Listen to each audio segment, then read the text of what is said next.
कि वस्तु को 20% लाभ पर बेचा जाता है, क्रय मूल्य में 20% की वृद्धि की जाती है, विक्रय मूल्य में 48 की वृद्धि की जाती है, तब भी 20% लाभ रहता है। सेम है। अब क्रय मूल्य ही पूछा है। वाह, देखना जरा भाई दोस्त, क्या सवाल। ये कह रहा है वस्तु को 20% लाभ पर, बाद में भी 20% लाभ। अब हम करेंगे क्रय मूल्य में हमने 20 की वृद्धि की है, इसका मतलब हमने एसपी में भी 20% की वृद्धि की है। हमने एसपी में भी 20% की वृद्धि की है, जिसकी वैल्यू सवाल में 48 है। दो तरीके से बता रहा हूं, ध्यान से सुनना, दो तरीके से बता रहा हूं। 20% की वैल्यू 48 है, यानी अगर एसपी पूछता तो 100% की वैल्यू कितनी आ जाती है? 48 पंजे 240। लेकिन पूछा नहीं है, हमसे पूछा है जी क्रय मूल्य बताओ, तो मैंने कहा 100% और 120 है जी, 20% का लाभ है ना सीपी।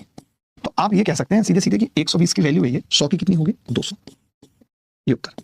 एक तरीका तो ये। जब कभी आपको लगे कि यार इसमें निकलेगी तो एसपी और पूछिए सीपी, तो आप डायरेक्ट भी कर सकते हैं। कैसे, मैं आपको बताता हूं। आप पहले से ही सोच के चलिए कि जी सीपी कितनी है? 100। एसपी कितनी होगी? 120। 120 का कितना बढ़ेगा? 20% का मतलब 24। 24 की वैल्यू कितनी है सवाल में? 48। तो 100 की कितनी होगी? 200। ऐसे भी आप 200 निकाल सकते थे। This is also a good method. This is also a good method. This is also a good method. ये सीपी को 100